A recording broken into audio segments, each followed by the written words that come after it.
et pour la plénière. La parole est à Madame Claire Guillon-Firmin. Merci, Monsieur le Président. Ma question s'adresse à Monsieur le Premier ministre. Le 12 mars s'est tenu le 5e comité interministériel pour la reconstruction de nos îles.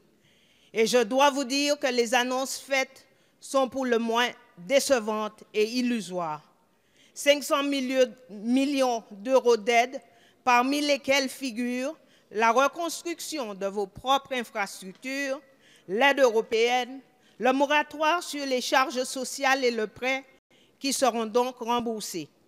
Le président Macron, les membres de votre gouvernement qui se sont rendus à Saint-Martin et vous-même avez garanti une reconstruction exemplaire et rapide. Comment réaliser un tel projet avec une aide exceptionnelle qui ne s'élève qu'à 20 millions d'euros? Or, force est de constater que 6 mois après l'événement, près de 1000 personnes demeurent sans abri. Les écoles fonctionnent en mode de rotation, faute de structures d'accueil adéquates. L'économie peine à redémarrer et les grandes chaînes hôtelières menacent de se retirer. Si Saint-Martin n'arrive pas à se relever très rapidement, la situation sociale risque de s'aggraver. À 3 mois de la saison cyclonique, un nouvel événement climatique serait fatal. Monsieur le Premier ministre, je n'arrive pas à croire que votre représentant ait pu déclarer que l'État français a tenu à privilégier une logique de solidarité nationale alors qu'il n'était pas tenu en raison des statuts de nos 2 îles. Sommes-nous coupables de la solidarité nationale, victimes de notre autonomie alors qu'il a vécu la pire catastrophe naturelle de l'histoire? Rassurez-nous, Monsieur le Premier ministre, la France ne va pas abandonner l'un de ses territoires et la prochaine réunion interministérielle de juin nous garantira la reconstruction exemplaire, rapide et promise. Madame la députée, la parole est à Madame Annick Girardin, ministre des Outre-mer.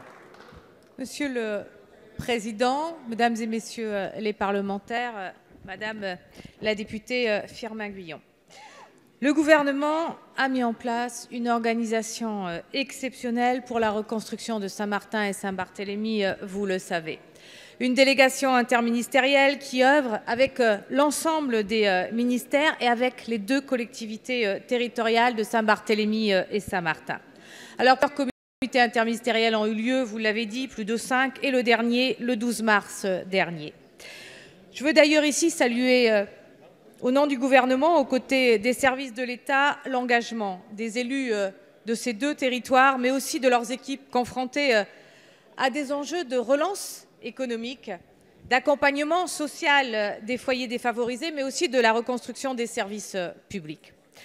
Vous abordez très justement la question des assurances et le versement des indemnités qui prend, c'est vrai, trop de temps et peut nourrir l'angoisse des populations qui ont besoin de cet argent pour protéger à l'approche de la saison. Et je suis en relation constante avec l'ensemble des assureurs qui, chaque semaine, me rendent des comptes. Et à ce jour, 3 foyers sinistrés sur 4 ont reçu une indemnisation. Nous continuons bien évidemment à rappeler la Fédération à l'urgence de Saint-Martin et Saint-Barthélemy. Mais vous savez, il faut aussi évoquer un certain nombre de problématiques spécifiques à Saint-Martin, notamment par exemple que 20% des copropriétaires qui ont investi par le biais de la défiscalisation sont encore à ce jour introuvables, ce qui ralentit complètement le remboursement des assurances et encore plus, bien sûr, la reconstruction. J'ai été avec mes collègues Sébastien Lecornu, Gérald Darmanin et Julien Denormandie sur place il y a quelques semaines et nous étions à vos côtés et nous avons réaffirmé l'engagement du gouvernement à cette occasion.